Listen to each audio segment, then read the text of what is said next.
Pak, ini bentuk kesepakatan yang kita capai dengan gerak ini untuk Kabupaten Goes ini bagaimana? Ya, tentu tadi seperti yang kami sampaikan, ini kan terkait dengan insentif fiskal ya, terkait dengan lingkungan hidup. Ya, kita mungkin dengan adanya pendampingan atau kerjasama dengan gerak, hal ini tentu ya bisa untuk membangkitkan kembali, ya, menumbuh kembangkan kembali bagaimana yang selama ini lingkungan hidup ini betul-betul dijaga oleh masyarakat. Ya, kiranya suatu saat nanti mendapat manfaat yang lebih besar untuk Kabupaten Gianyar.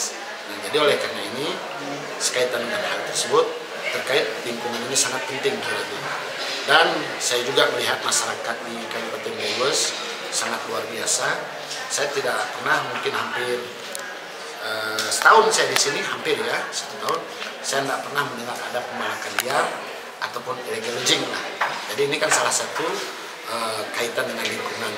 Kemudian tadi juga di kesempatan pertemuan tadi saya sampaikan, loser tempatnya kan di sini kan, di gunungnya di sini. Mungkin dari tempat kita bicara ini berapa kilometer cuma itu. Ya, tapi tolong dong manfaatnya kita yang terima. Ya kan begitu. Terutama masyarakat di sekitarnya. Jangan yang lain yang terima. Tentu ada manfaatnya. Mana contoh?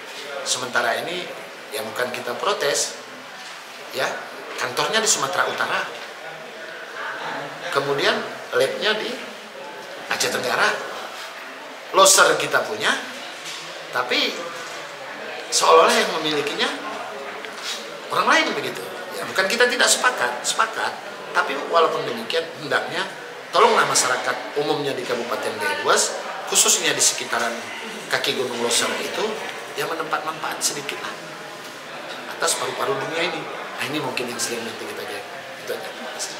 Pak, untuk targetnya yang akan kita tetapkan untuk kerjasama ini nanti bagaimana nih Pak, target ke depan? Ya tentu target kita ke depan kan keberhasilannya ya antara lain seperti di awal saya katakan tadi, ya kan?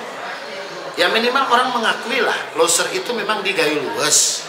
Gunungnya, Gunung Loser itu di Gayo Lues.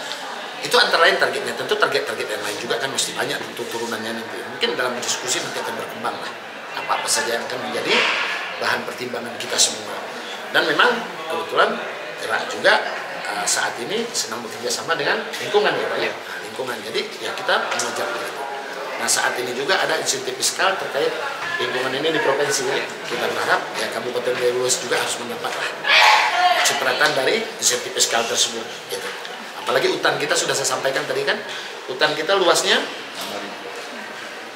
ya,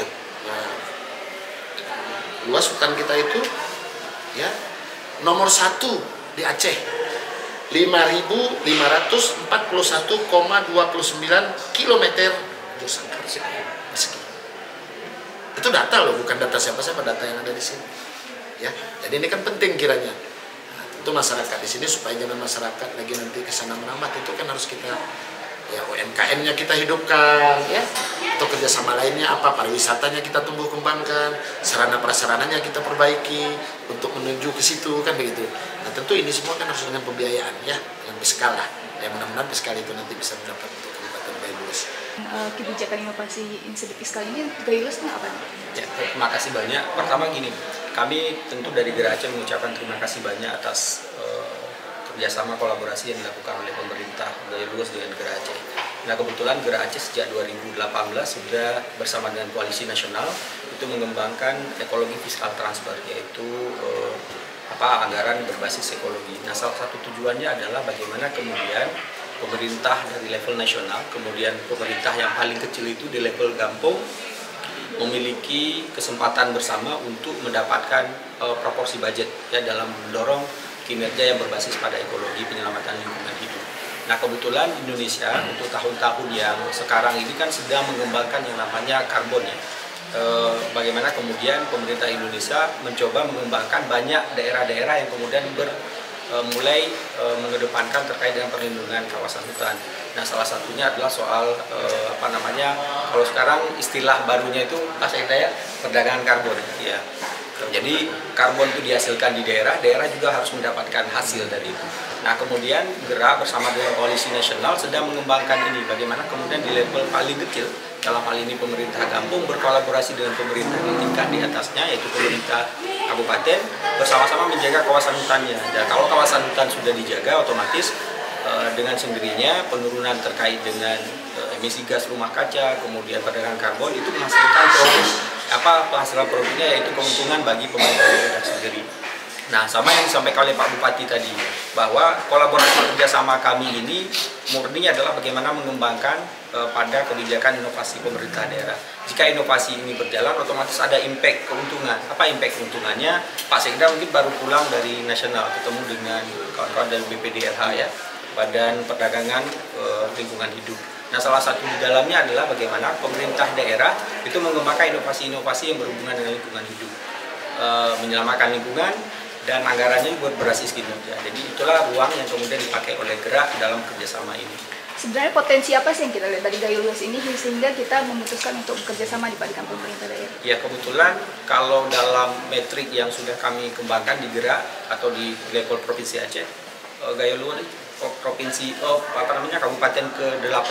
Jadi sebelumnya kita sudah sukses di Sabang, kemudian Aceh Barat Daya, Bener Meriah, dan Provinsi Aceh. Jadi saat ini kita sedang mengembangkan pada 3 kabupaten berbeda, yaitu Aceh Barat, Gayo Luas, dan Aceh Besar. Nah, mudah-mudahan karena memang Pak Bupati bersama Pak Sekda dan pemerintah daerah sini sangat terbuka, welcome sekali, dan mudah-mudahan ini lebih cepat.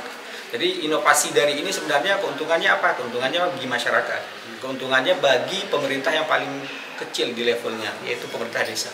Jadi kalau pemerintah desa sudah melakukan kinerja berbasis ekologi, otomatis pemerintah dari di atasnya itu tidak perlu rapor lagi, karena dia sudah mendistribusikan kerja-kerja yang kalau bahasa istilah di lingkungan atau kemudian bahasa istilah keuangan itu, knowledge-nya adalah pemerintah desa yang bertanggung jawab. Sementara di level atasnya hanya menanggung pembiayaan untuk kepentingan penyelamatan lingkungan.